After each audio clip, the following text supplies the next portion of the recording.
hythloday, I answered you with too much text, and this is how we get into the problem. And I think you, in this case, are the one that's been understanding, because I know when you read 3 of my chained comments in answer to you, where I'm just putting up, I didn't do it and then edit it down. I'm just like, I know sometimes you see things in there that are like, what? And what's he saying? And does that bother me?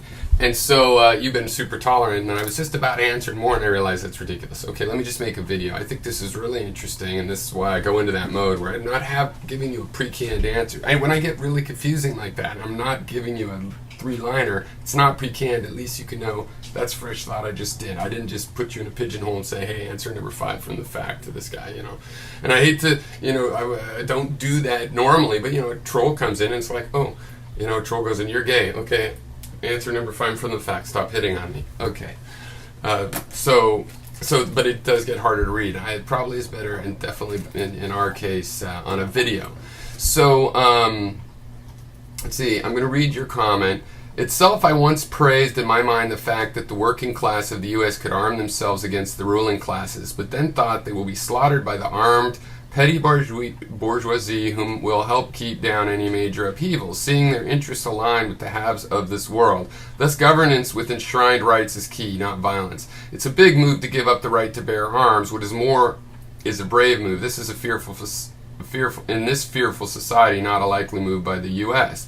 And I answered, and I was going to go on, but I'll just read this, and I'm going to use the video to go on. Well, I think the government should give them up. The UK might have a more soft view of that because your cops didn't use them either for a long time, correct? And even now less. Our government helps make guns for the whole world. Our giving up guns means we're just a cowering mass with the government armed to the effing hilt. We are still a little pioneering in our attitude in the western states. Like my family's from California by the time I was born. We have a cultural memory of being on our own and making it happen, it meaning government, safety, security, whatever, and various results of that, but anyway, like the Native Americans in the West were peaceful, and they don't even tell me any stories about them. It was just terrible the way they were killed out. I should make a video about it. I think I have in the past. The particular way. So here's the thing. I answered somewhat about that, but here's the deal with the violent revolution idea of the people that have to go to work every day and maybe feel they're not quite not quite getting the fair deal. I mean, if there was a way for Bain Capital to make $100 million off 10 companies going out of business, couldn't they somehow invested that money in the business because of it?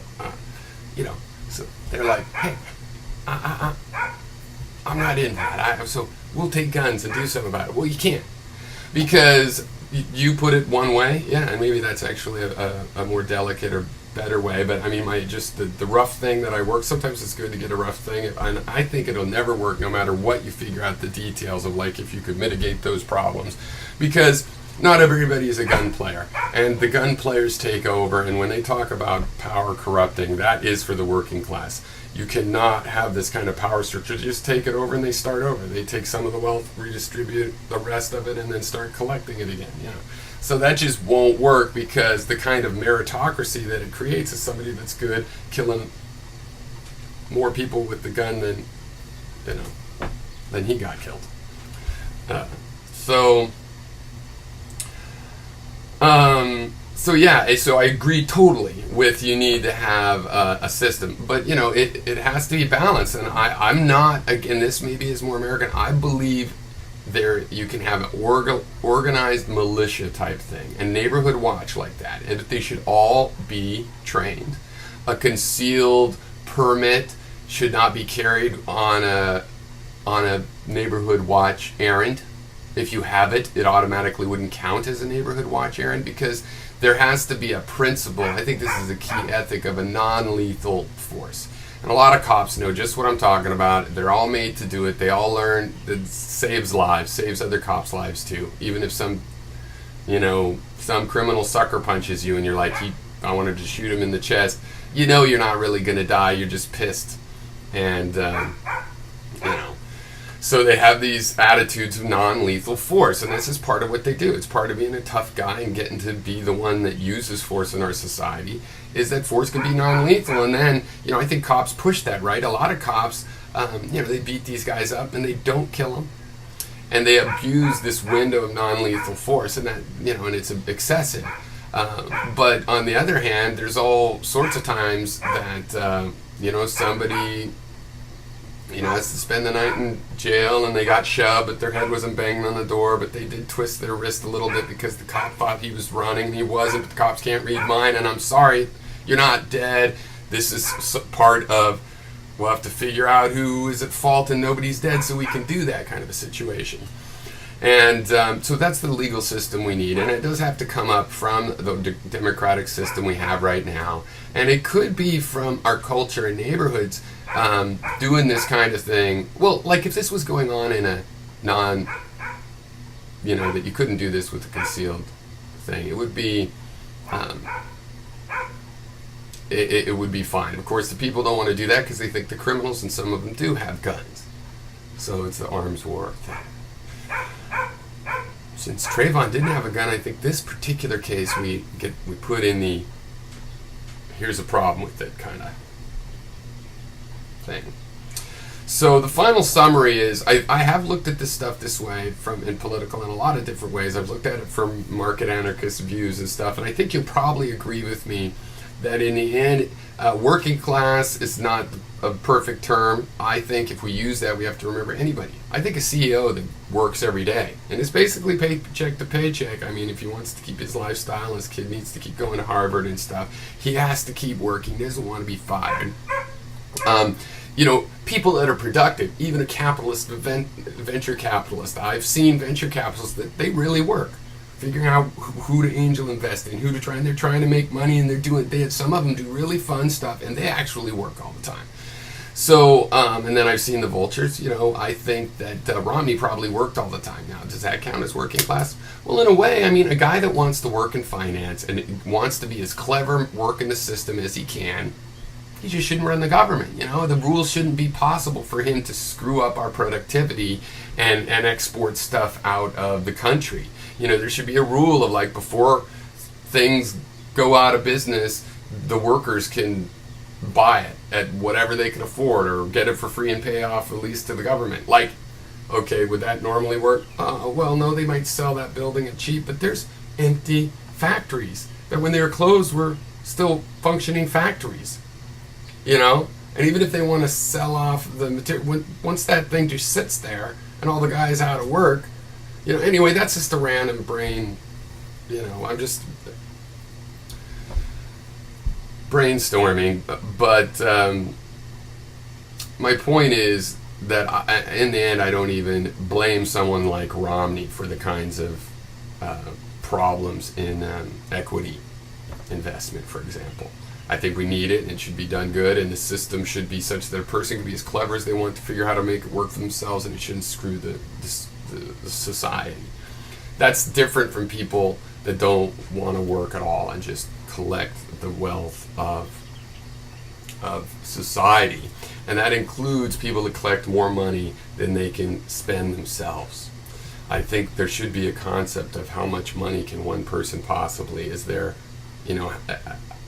an extra house is no different from selling that house or renting it for a year, or an extra plane.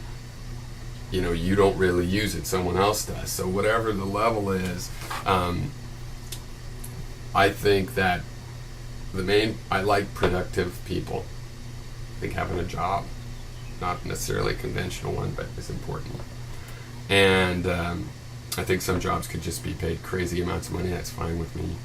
And then I think there's a limit where there's an idea of excess wealth that maybe you have to give it away specifically. You can't just keep giving your kid money. You've got too much. You actually have to give him a chunk of it, or else it's going to be taken. So people would distribute their money into their family, and they could decide where to do it. I don't want to decide for that. I believe in markets. I believe in markets. I don't believe free market and capitalism are one and the same. Quite the opposite. They're conflict. Capitalism has a thing where it wants to dominate a market, and yet capitalism works best if you can't dominate a market. So it's kind of for the rules of the market to make sure it can't be dominated, which ironically is in game theory, literally for games, even trying to make games, that's what you're trying to do. Don't make it easy to dominate. The person that moves first shouldn't always win at chess. Tic-tac-toe. That's how it works. Nobody wins. Trivial. You know? You need a system, you're designing a system where people can play as hard as they want, and you know, there's not an automatic, an unnatural, a trivial creation of advantage. And ideally. But then again, of course, the other problem is the whole end game thing. We need to design a game that's a simulation, because you know, even a well-balanced game like chess, where any two equally skilled players, it doesn't matter who goes first very much. Well, it does for particular reasons in chess, but it doesn't really make it more likely. It just changes. You get to do that opening, of course. You can affect the game that way and all the psychology. But you know what I mean? It's a very well-balanced game, but it still ends with just one winner, whereas we need a system that, you know, it doesn't end. It just takes a check mark and you get your income, and, you know, it could go up and down, but there's no final result. It's supposed to keep running. Okay, I know I was all over the thing, but see, I was going to write that in text. That would have been like thousands of words, so... I brainstorm a lot, see, and then sometimes I sit down and I analyze and schematize, so I don't know if it's obvious which is which.